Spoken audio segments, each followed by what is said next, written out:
ఇక సీఎం రేవంత్కు మాజీ మంత్రి హరీష్ రావు సవాల్ విసిరారు. ముఖ్యమంత్రి రేవంత్ తొండి రాజకీయం చేస్తున్నాడని ఆయన ఇచ్చిన సవాల్ను నేను స్వీకరిస్తున్నా అని ఆగస్టు 15 లోపు ఏకకాలంలో రైతు రుణమాఫీ చేసి 6 గ్యారెంటీలు అమలు చేస్తే నేను నా ఎమ్మెల్యే పదవికి రాజీనామా చేస్తానని అన్నారు. మళ్ళీ ఎన్నికల్లో పోటీ కూడా చేయనని అన్నారు. నాకు పదవులు ముఖ్యం కాదని, రైతు రుణమాఫీ ఇచ్చిన హామీలు చేయకపోతే నువ్వు నీ సీఎం పదవికి రాజీనామా చేస్తావని ఘాటుగా ప్రశ్నించారు. ఈ విషయాలపై ఎల్లుండి నేను అసెంబ్లీ ముందు ఉన్న అమరుల స్తూపం వద్దకు చర్చకు వస్తా. చర్చకు సీఎం రేవంత్ కూడా రావాలని డిమాండ్ చేశారు. నమస్కారం.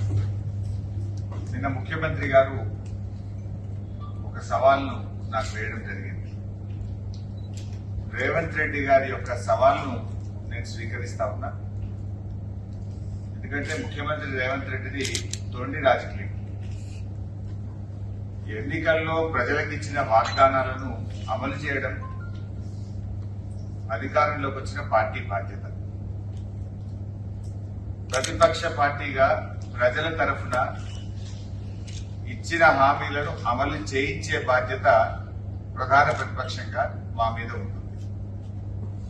ఇవాళ రేవంత్ రెడ్డి గారి పరిస్థితి ఏంటంటే, గ్యారెంటీలు అమలు కాక కాంగ్రెస్ పార్టీ గ్రాఫ్ పడిపోతుందని చెప్పి ఆయన ఇవాళ ఆపద మొక్కులు మొక్తా ఉన్నాడు. దేవుళ్ల మీద ప్రమాణం చేస్తూ మళ్లీ ప్రజలను మరోసారి మోసం చేయడానికి ప్రయత్నం చేస్తా ఉన్నాడు. రేవంత్ రెడ్డి గారు ఆయన చరిత్ర అందరికీ తెలుసు. గతంలో కొడంగల్ ఎన్నికల్లో ఎమ్మెల్యేగా నేను ఓడిపోతే రాజకీయ సన్యాసం తీసుకుంటానని సవాలు వేసి ఎన్నికల్లో ఓటమి చెందిన తర్వాత మాట తప్పినటువంటి వ్యక్తి రేవంత్ రెడ్డి గారు. తోక ముడిసిన వ్యక్తి రేవంత్ రెడ్డి గారు.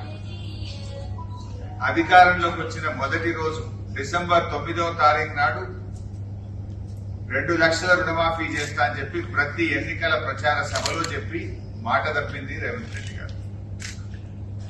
6 గ్యారెంటీలను డిసెంబర్ 9వ తారీఖు నాడే 6 గ్యారెంటీలు 13 హామీలను అమలు చేస్తూ తొలి సంతకం పెడతామని మాట తప్పింది రేవంత్ రెడ్డి గారు, కాంగ్రెస్ ప్రభుత్వం.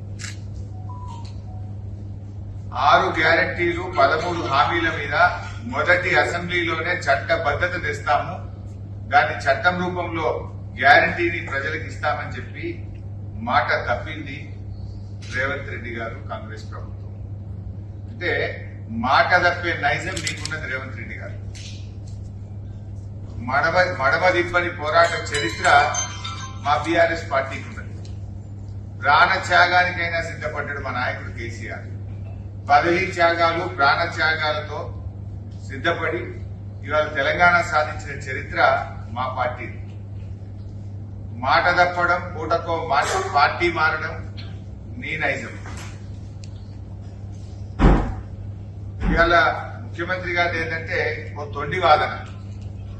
ఎన్నికల్లో ప్రజలకిచ్చిన హామీ అమలు చేయమంటే నువ్వు పార్టీ రద్దు చేసుకుంటావా అని ఒక తొండి వాదనను ఇవాళ అతి తెలివి ప్రదర్శన చేసే ప్రయత్నాన్ని ఆయన చేస్తా ఉన్నాడు.